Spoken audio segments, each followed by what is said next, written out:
فرمایا تمہارے دنوں میں سب سے بہترین دن جمعہ کا دن ہے، اس لیے اس دن مجھ پہ کثرت سے درود پڑھا کرو۔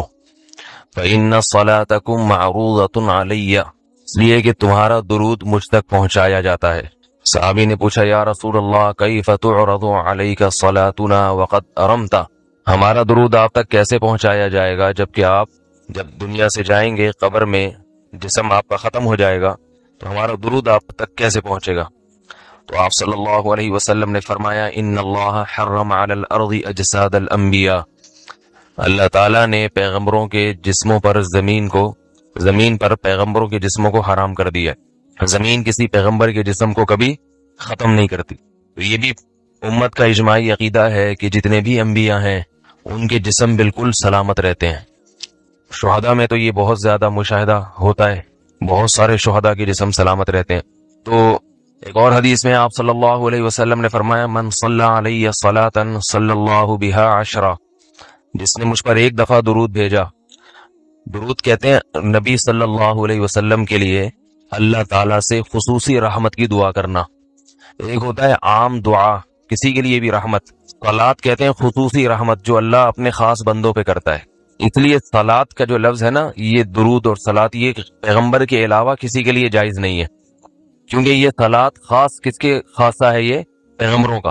اس لیے ہم اللہم صلی علی محمد تو کہہ سکتے ہیں، لیکن یوں نہیں کہہ سکتے اللہم صلی علی فلان۔ تو وہ صلی جو ہے نا، صلات یہ خاص قسم کی رحمتیں ہوتی ہیں جو اللہ پیغمبروں پر بھیجتے ہیں۔ کبھی قرآن میں آتا ہے اولئک علیہم صلوات من ربہم ورحمہ، کہ جو لوگ صبر کرتے ہیں ان پر اللہ کی خصوصی رحمتیں بھی ہیں اور رحمت بھی ہے۔ تو پتہ چلا صلات اور رحمت میں فرق ہے۔ صلات اعلیٰ قسم کی رحمتوں کو کہتے ہیں۔ تو آپ صلی اللہ علیہ وسلم نے فرمایا جس نے میرے لیے ایک مرتبہ رحمت کی دعا کی، درود شریف پڑھا میرے لیے، تو اللہ اس پر 10 رحمتیں بھیجتے ہیں۔ اور جمعہ کے دن زیادہ فضیلت ہے درود شریف پڑھنے کی۔ البتہ یہ جو جمعہ کے دن میں حدیث مشہور ہے کہ 80 سال کے گناہ معاف ہوتے ہیں جمعہ کے دن درود پڑھنے سے، یہ حدیث سند کے لحاظ سے کمزور ہے۔ لیکن یہ جو میں نے حدیث پڑھی کہ جمعہ کا دن سب سے بہتر دن ہے، فَأَكْثِرُوا عَلَيَّ مِنَ الصَّلَاةِ فِيهِ، لہذا اس دن مجھ پہ کثرت سے درود پڑھا کرو، یہ بالکل صحیح حدیث ہے۔ تو جمعہ کے دن درود شریف کی اضافی فضیلت ہے۔ آج چونکہ جمعہ کا دن ہے اس لیے میں نے کہا کہ اس بارے میں تھوڑی سی بات کروں۔ ایک اور حدیث میں آتا ہے رسول اللہ صلی اللہ علیہ وسلم نے فرمایا لا تجعلوا قبری عیدا وصلوا علی فإن صلاتکم تبلغنی حیث کنتم، فرمایا میری قبر کو عیدگاہ نہ بناؤ۔ جیسے میلوں کی جگہ ہوتی ہے نا، میلے ٹھیلے، عید پہ جب سب لوگ جمع ہو کے خوشیاں مناتے ہیں، تو جیسے مزاروں پہ ہوتا ہے نا، قوالیاں ہو رہی ہیں اور یہ میلے ٹھیلے ہو رہے ہیں آج کل دیکھا ہے، تو پہلے زمانے میں بھی جب کوئی نیک آدمی دنیا سے جاتا تھا تو لوگ اس کی قبر پہ دھرنے مار کے بیٹھ جاتے تھے، اور وہ مجاور اور یہ سب جو ہمارے یہاں ہوتا ہے۔ تو آپ صلی اللہ علیہ وسلم نے منع کیا کہ میری قبر کے ساتھ یہ کچھ مت کرو، البتہ مجھ پہ درود پڑھا کرو، اور فرمایا کہ تم جہاں سے بھی درود پڑھو گے یہ مجھ تک پہنچے گا۔ اور حدیث میں رسول اللہ صلی اللہ علیہ وسلم نے فرمایا ما من احد یسلم علی الا رد اللہ علی روحی فارد علیہ، کہ جب بھی کوئی مجھ پر سلام بھیجتا ہے اللہ میری روح کو میرے جسم میں لوٹاتے ہیں اور میں اس کے سلام کا جواب دیتا ہوں۔ اب یہ کیسے ہوتا ہے؟ چونکہ یہ برزخی زندگی میں ہے، لہذا اس کی کیفیات میں اور گہرائی میں جانے کی اجازت نہیں ہے۔ جیسے اللہ بہتر سمجھتے ہیں یہ ہوتا ہے، اس کی حقیقت کا ہمیں علم پوری طرح نہیں ہے، برزخی زندگی ہے۔ اور حدیث میں آتا ہے رسول اللہ صلی اللہ علیہ وسلم نے فرمایا کہ رغم انف رجل ذکرت عنده فلم يصلی علی، اس شخص کی ناک خاک آلودہ ہو جائے جس کے سامنے میرا نام لیا جائے، میرا تذکرہ ہو اور وہ مجھ پہ درود نہ پڑے۔ ایک اور حدیث میں آپ صلی اللہ علیہ وسلم نے فرمایا البخیل من ذکرت عنده فلم يصلی علی، وہ شخص کنجوس ہے، بخیل ہے، جس کے سامنے میرا نام آئے اور مجھ پہ درود نہ پڑے۔ یعنی اتنی بڑی شخصیت اور اتنے بڑے محسن اعظم کا تذکرہ آ رہا ہے اور اس کی زبان سے دعا بھی نہیں نکلتی، تو اس سے بڑا کنجوس دنیا میں کون ہو سکتا ہے؟ ایک اور حدیث میں آپ صلی اللہ علیہ وسلم نے ایک شخص کو دعا مانگتے ہوئے دیکھا جس نے درود شریف پڑھے بغیر دعا شروع کر دی، تو آپ صلی اللہ علیہ وسلم نے فرمایا اس نے دعا میں جلدی کی ہے۔ پھر فرمایا تم میں سے جب کسی شخص کو دعا مانگنی ہو تو پہلے اللہ کی حمد و ثنا پڑھے، پھر مجھ پر درود بھیجے۔ قرآن مجید میں بھی اللہ نے حکم دیا ان اللہ وملائکتہ یصلون علی النبی، کہ اللہ اور اس کے فرشتے، اللہ بھی رحمت بھیجتے ہیں اور فرشتے بھی رحمت کی دعا کرتے ہیں۔ یا ایھا الذین آمنوا صلوا علیہ وسلموا تسلیما، ایمان والو تم بھی محمد صلی اللہ علیہ وسلم پر درود بھیجا کرو اور سلام بھیجا کرو۔ درود اور سلام میں فرق یہ ہے کہ درود اللہ کی رحمت اور سلامت کہتے ہیں کہ ہر برائی سے، ہر مشکل سے، ہر مصیبت سے بچائیں. تو کمال جبھی ہوتا ہے جب اللہ ہر شر سے بچا لیں اور اضافی رحمتیں بھی بھیجیں. تو علماء نے درود شریف کی حکمتوں میں لکھا ہے کہ درود شریف جو اللہ نے ہمیں پڑھنے کا حکم دیا، اس کی بنیادی وجہ تو سب کو معلوم ہے کہ سب سے زیادہ احسانات اس کائنات میں اللہ کے بعد کس کے ہیں؟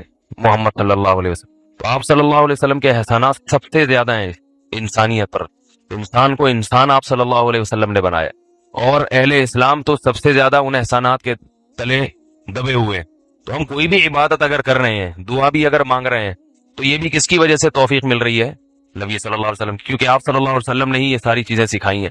تو ہر کام میں حکم یہ ہے کہ بھائی جس کا احسان ہے، جس کی وجہ سے تمہیں یہ رہنمائی ملی، پہلے اس کا بھی تو کچھ خیال کرو، اس کا بھی جو ہے نا اللہ سے اس کے لیے دعا مانگو تاکہ تمہاری طرف سے بھی کچھ شکر ہو. دوسری بات علماء نے لکھی ہے کہ اس میں حکمت یہ ہے کہ درود شریف پڑھنے سے توحید کا عقیدہ مضبوط ہوتا ہے. وہ توحید، درود شریف نبی سے دعا نہیں ہے بلکہ اللہ سے دعا ہے. کس کے لیے؟ نبی کے لیے. تو پتہ یہ چلا کہ نبی پر بھی اللہ کی رحمتیں ہوں گی، اور دعا کون مانگ رہا ہے؟ ہم مانگ رہے ہیں. تو اس میں نبی سے مانگنے کا دروازہ بند کر دیا کہ نبی سے مانگنے کا اسلام میں کوئی تصور نہیں ہے، بلکہ نبی کے لیے بھی اللہ سے مانگا جائے گا. تو جب نبی کے لیے بھی اللہ سے مانگنے کا حکم ہے تو اپنے لیے نبی سے کیسے مانگنے کا حکم ہو گیا؟ سمجھ میں آ رہی ہے بات کہ نہیں آ رہی؟ یعنی نبی کے لیے بھی کس سے مانگنے کا حکم ہے؟ اللہ سے. تو اپنے لیے کس سے مانگیں گے؟ بطریق اولا ہم پھر اللہ سے مانگیں گے. تو اس سے عقیدہ توحید مضبوط ہوتا ہے. اور تیسری بات یہ کہ علماء نے لکھا ہے کہ جب درود شریف پڑھیں تو اس نظریے سے نہ پڑھیں کہ نبی ہماری دعا کے محتاج ہیں. نبی اللہ کی رحمت کے تو محتاج ہیں، یہ تو درود شریف سے پتہ چلتا ہے، لیکن اللہ کی وہ رحمت اس وقت بھی ہوتی اگر ہم یہ دعا نہ مانگتے. تو ہمیں اس لیے ہے کہ ہم بھی انگلی کٹا کے شہیدوں میں نام لکھوا لیں. سمجھ رہے ہیں نا؟ اس کی حضرت مولانا اشرف علی تھانوی رحمہ اللہ نے بڑی پیاری مثال دی. فرمایا کہ جیسے کوئی بادشاہ اپنے شہزادے پر کچھ انعام کرنا چاہے، بادشاہ تو چاہتا ہے نا اپنی اولاد کو نوازنا، اپنے محبوب، شہزادہ اس کا محبوب ہوتا ہے. تو آپ اگر بادشاہ سے سفارش کر دیں کہ حضرت یہ تحفہ آپ اپنے شہزادے کو دے دیں، یا یہ فلاں چیز اپنے شہزادے کو، تو بادشاہ تو پہلے بھی دے رہا ہے، لیکن آپ کے کہنے سے وہ اور خوش ہو جائے گا کہ بھئی دیکھو جو کام میں چاہتا تھا یہ بھی اسی کی درخواست کر رہا ہے. تو نتیجہ کیا نکلے گا؟ تھوڑا سا آپ کو بھی دے دے گا وہ، ٹھیک ہے نا، کہ چلو یہ گڑ تم بھی منہ میٹھا کر لو اپنا، تم نے اتنا اچھا کام کیا. اور اگر آپ کسی کو حکم دیں اس کے دشمن پہ خرچ کرنے کا، آپ جا کے کہیں بھائی وہ تمہارا دشمن ہے، تمہارا دل چاہتا ہے اس کا گلا دبا دو، تو ایسا کرو اس کو ہدیے ودیے دیا کرو. تو کہے گا میں اس کو گلا دبانا چاہتا ہوں اور تو ہدیے کی ترغیب دے رہا ہے تو میں تیرا بھی گلا دباؤں گا. تو دشمن پہ خرچ کرنے کا جب حکم دیا جاتا ہے تو اس سے سامنے والا غصے میں آتا ہے. اس کی مثال ایسے ہے جیسے قرآن نے اہل کتاب کو کہا کہ تعالوا الی کلمۃ سواء بیننا وبینکم، اے اہل کتاب آؤ ایسی بات کی طرف جو ہمارے تمہارے درمیان مشترک ہے. تمہاری کتابوں میں وہی بات لکھی ہے جو ہماری کتابوں میں لکھی ہے، تو ان اتفاقی چیزوں پہ آؤ ذرا مضبوطی سے. وہ کیا ہے؟ اللہ نعبد الا اللہ. تمہاری کتابیں کہتی ہیں کہ اللہ کے سوا کسی کی عبادت نہیں ہوگی، ہم اللہ کے ساتھ کسی کو شریک نہیں کریں گے. تو جب اہل کتاب یہ بات سنیں گے نا تو ان کو ایک موٹیویشن ملے گی کہ یار جب بار بار اللہ ہی کی عبادت کرنی ہے تو پھر عیسیٰ سے مدد مانگنے کا کیا مطلب ہوا؟ پھر یہ ہم نے کیا ڈرامہ رچایا ہوا ہے کہ وہ اللہ کی باڈی سے نکلے اور معاذ اللہ پھر وہ اللہ بھی ہیں اور اللہ کے علاوہ بھی ہیں. تو یہ خود بخود ان کو اس کی برائی ان کے دل میں بیٹھے گی. تو قرآن صرف دلائل کی کتاب نہیں ہے، موٹیویشن کی بھی کتاب ہے. تو اس لیے اللہ تعالیٰ نے جگہ جگہ یہ طرز اختیار کیا کہ مشرکین کی زبان سے اللہ کی بڑائی نکلوائی جائے. جب وہ اللہ کی بڑائی بیان کریں گے تو خود بخود ان بتوں کی برائی ان کے دل میں آئے گی. تو قرآن کہتا ہے قول، اے نبی ان سے کہہ دیجئے، من یرزقکم من السماء والارض، کون ہے جو آسمان سے تمہیں روزی دیتا ہے، بارشیں برسا کے، والارض اور زمین سے روزی دیتا ہے. امن یملک السمع، کون ہے جو سماعت کا مالک ہے، جب چاہے تمہاری کانوں کے سننے کی طاقت ختم کر دے. والابصار، اور کون ہے جو تمہارے دیکھنے کی طاقت کا مالک ہے، اس کو یہ کنٹرول ہے کہ جب چاہے تمہیں تمہاری دیکھنے کی قوت کو ختم کر دے. ومن یخرج الحی، کون ہے جو صاحب کمالات ہے، جو زندہ کو مردہ سے نکالتا ہے. جیسے انڈا ایک مردہ چیز ہے، تھوڑے دنوں میں کیسے اس میں ہارٹ بیٹ پیدا ہوتی ہے، روح پڑ جاتی ہے اور چوزا نکل آتا ہے. وَيُخْرِجُ الْمَيِّتَ مِنَ الْحَيِّ، اور مردہ چیزوں کو زندہ چیزوں سے نکالتا ہے. آپ کو پتا ہے میڈیکل سائنس کے لیے دنیا کا سب سے بڑا مسئلہ حیات کو ڈیفائن کرنا ہے کہ زندگی کی ڈیفینیشن کیا، یہ حیات کیا چیز ہے. تو اللہ نے موت اور حیات کو پیدا کر دیا، کتنا بڑا کمال ہے خدا کا. وَمَن يُدَبِّرُ الْأَمْرَ، اور کون ہے جو معاملات کی تدبیریں کر رہا ہے. کیونکہ اس کائنات میں آپ کو ایک مینجمنٹ نظر آئے گی.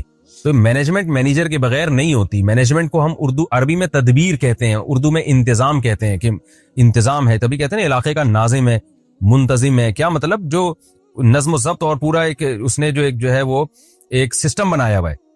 تو اسی کو عربی میں تدبیر کہا جاتا ہے. وَمَن يُدَبِّرُ الْأَمْرَ, اور کون ہے جو معاملات کی تدبیر کر رہا ہے, پوری کائنات میں ایک مینجمنٹ اس نے باقی رکھی ہوئی ہے. تو جب اے نبی آپ ان سے سوال پوچھیں گے فَسَيَقُولُونَ اللَّهُ, فوراً یہ کہہ دیں گے, عن قریب کہہ دیں گے اللہ. اگرچہ ان کو یہ کہتے ہوئے تکلیف ہو رہی ہوتی ہے کہ ہم اللہ کی کبریائی بیان کریں, کیونکہ ان کو پتا ہے کہ ہم جب اللہ کی بڑائی بیان کریں گے تو ان جو بت ہیں نا, ہمارے جو جھوٹے معبود ہیں, ان کی برائی آٹومیٹیکلی بیان ہو جائے گی کہ یہ تو کچھ بھی نہیں کر سکتے. لیکن اس کے باوجود قرآن کہتا ہے فوراً یہ پکار اٹھیں گے کہ بھائی وہ تو اللہ, یعنی اس میں تو کوئی دو رائے ہو ہی نہیں سکتی. کیونکہ مشرکین میں اتنی عقل تھی, وہ یہ مانتے تھے کہ جن بتوں کو ہم نے اپنے ہاتھوں سے بنایا ہے, انہوں نے کہاں آسمان سے یہ کمبخت بارش برساتے ہیں, کہاں یہ پورے کائنات کو چلا رہے ہیں. یہ ان کے دل کی آواز تھی جو سوال پوچھنے پر فوراً ان کی زبان پہ آ جاتا تھا یہ جملہ. فقل, تو اے نبی فوراً آپ نے کیا کہنا ہے, افلا تتقون, تو پھر تم ڈرتے نہیں ہو خدا سے, بچتے نہیں ہو اس کی نافرمانی سے.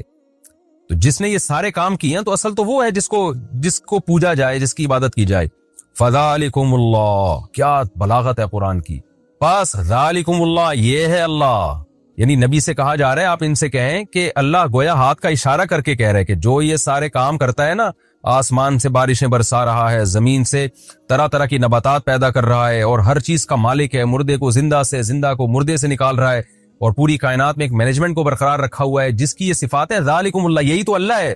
یعنی محمد صلی اللہ علیہ وسلم جس اللہ کی طرف تمہیں بلا رہے ہیں وہ کوئی اچھمبے کی چیز نہیں ہے, وہ کوئی ایسی مخلوق, ایسی ذات نہیں ہے جو کھوپڑی میں آئی نہیں کہ وہ ہے کیا.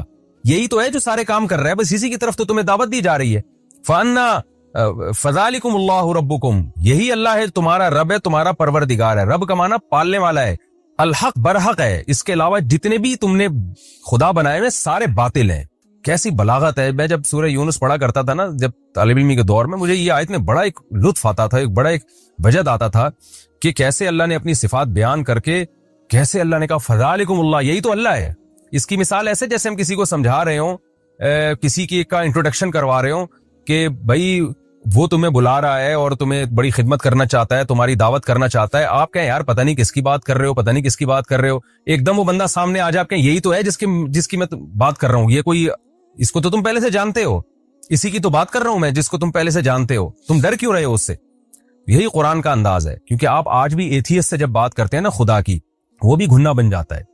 جو خدا کے منکر ہیں نا, وہ بھی کہتے ہیں پتہ نہیں کون سے گاڈ کی بات کر رہے ہو یار, تم ہے بھی کہ نہیں ہے, کہاں ہے وہ, نظر کیوں نہیں آتا. تو اللہ اپنی صفات بیان کرتا ہے کہ یہ سارے کام آٹومیٹیکلی خود بخود نہیں ہو سکتے. تو جو یہ کام کر رہا ہے فذالکم اللہ, یہی اللہ بالکل تمہارے سامنے ہے, کوئی ایسی چیز نہیں ہے جو تمہاری عقل سے بالا تر ہو. اور اللہ ہے, اور ربکم, یہ پال رہا ہے تمہیں, صرف مالک نہیں ہے بلکہ تمہیں رزق بھی دے رہا ہے, تمہاری تربیت بھی کر رہا ہے. الحق, اور یہی برحق ہے, اس کے علاوہ جتنے جھوٹے خدا تم نے بنائے ہوئے وہ سارے باطل ہیں. فماذا بعد الحق الا الضلال, تو بتاؤ حق کے بعد اب گمراہی کے سوا کیا رہ گیا. یعنی اللہ کا انٹروڈکشن بھی آ گیا, تعارف بھی آ گیا, اور اس سے اللہ کا وجود بھی ثابت ہو گیا, اور اللہ کا ایک ہونا بھی ثابت ہو گیا کہ یہ سارے کام تو اکیلا اللہ کر رہا ہے. جن کو تم معبود بنا کے پوجتے ہو وہ تو کچھ بھی نہیں کر رہے. تو اللہ کا وجود بھی ثابت ہو گیا اور اللہ کا ایک ہونا بھی ثابت ہو گیا. تو اس حق کو اگر تم نہیں مانتے تو بتاؤ حق کے بعد گمراہی کے سوا کیا ہے. اس کا مطلب اس حق کو تم چھوڑو گے تو تم گمراہی کی طرف لے کے جا رہے ہو. یعنی یہ نہیں ہو سکتا کہ کوئی آدمی کہ میں تو نیوٹرل ہوں, میں نہ اللہ کو مانتا ہوں نہ میں نہیں مانتا, میں تو ویسی زندگی گزار رہا ہوں, میں مجھے کیوں گمراہ کہہ رہے ہو. نہ اللہ کہہ رہے ہیں جو حق کو نہیں مانتا تو وہ گمراہ ہے, جو حق کو نہیں مانتا تو اس کا مطلب وہ گمراہ ہے. فماذا بعد الحق, تو بتاؤ کیا چیز ہے حق کے بعد, الا الضلال, سوائے گمراہی کے. تو اب جو براڈ مائنڈڈ بننے والے لوگ ہیں نا, جو لبرل بنتے ہیں کہ جی ہم کسی ایک طرف نہیں جاتے, نہ ہم خدا کے وجود کو مانتے ہیں نہ انکار کرتے ہیں, اور ہم تو یعنی اعتدال والی رائے اختیار کرتے ہیں. تو اللہ کہتے ہیں نہ, ایک چیز کا حق ہونا ثابت ہو جائے نا تو اس پہ ڈر جاؤ. چاہے لوگ تمہیں فنڈامنٹلسٹ کہیں, لوگ تمہیں دقیانوس کہیں, لوگ تمہیں بنیاد پرست کہیں, کچھ بھی کہیں, کیونکہ اگر اس حق کو تم نہیں مانتے تو پھر بیچ کا کوئی دوسرا راستہ نہیں ہے. حق کے علاوہ سب کچھ گمراہ ہے. تو اس کے علاوہ کوئی رائے رکھو گے تو وہ گمراہی والی رائے کہلائے گی. تم پھر معتدل نہیں کہلاؤ گے بلکہ تم گمراہ کہلاؤ گے. فماذا بعد الحق الا الضلال، تو بتاؤ حق کے بعد کیا رہ گیا ہے سوائے گمراہی کے؟ فانا تصرفون، تو تم کہاں پھرائے جا رہے ہو؟ تم اس حق کو چھوڑ کے کون ہے جو تمہیں کہیں اور لے کے جا رہا ہے؟ دیکھیں یہ بھی پیسو وائس کا جملہ استعمال کیا، یہ نہیں کہا کہ فانا تصرفون تم کہاں پھر رہے ہو، بلکہ تم کہاں پھرائے جا رہے ہو۔ کیا مطلب؟ کون سی طاقت ہے جو تمہیں حق سے ہٹا کر کہیں اور لے کے جا رہی ہے؟ اس میں بھی بلاغت ہے۔ بلاغت یہ ہے کہ انسان کا ضمیر، اس کی عقل تو کہتی ہے کہ حق یہی ہے، لیکن کوئی غیر مرئی طاقتیں ہیں جو انسان کو ہٹا رہی ہوتی ہیں وہاں سے۔ وہ شیطان بھی ہو سکتا ہے، وہ آپ کا کلچر بھی ہو سکتا ہے، وہ آپ کے ملکی قوانین بھی ہو سکتے ہیں، وہ آپ کا انوائرمنٹ، اور بہت ساری اور چیزیں ہیں جو انسان کو، اس آپ کی خواہشات بھی ہو سکتی ہیں، وہ ساری چیزیں آپ کو ہٹا رہی ہوتی ہیں، کھینچ رہی ہوتی ہیں دوسری طرف۔ تو اللہ کہتے ہیں کہ آپ کو کہاں پھرایا جا رہا ہے، کہاں گھمایا جا رہا ہے، یعنی کوئی اور گھما رہا ہے آپ کو۔ سوچو کوئی اور گمراہ کر رہا ہے، گویا آپ تو گمراہ نہیں ہونا چاہتے، لیکن ایسا لگتا ہے کوئی طاقت ہے جو آپ کو سیدھے راستے سے ہٹا رہی ہے، اس کے بارے میں غور کرو۔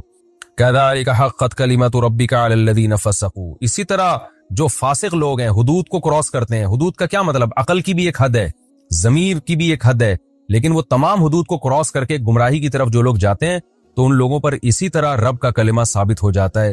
وہ کلمہ کیا ہے کہ لا یؤمنون، یہ لوگ ایمان نہیں لے کر آئیں گے۔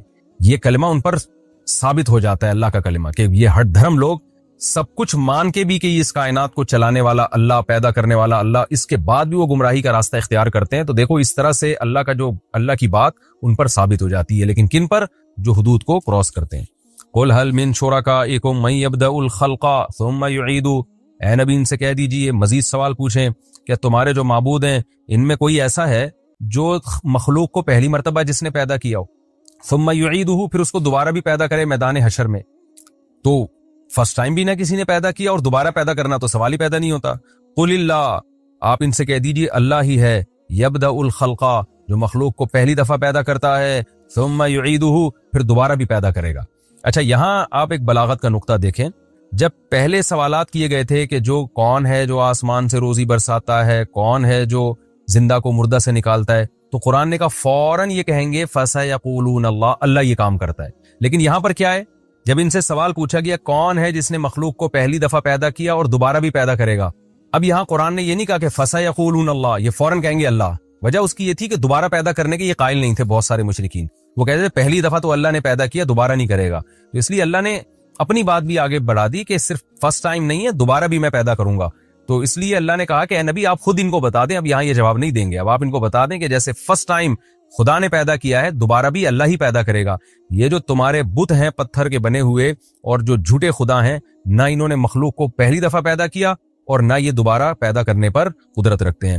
قل هل من شرکائکم من یبدأ الخلق، کہہ دیجئے تمہارے معبودوں میں کون ہے جو فرسٹ ٹائم مخلوق کو پیدا کرتا ہے، ثم یعیدہ، پھر دوبارہ پیدا کرے گا۔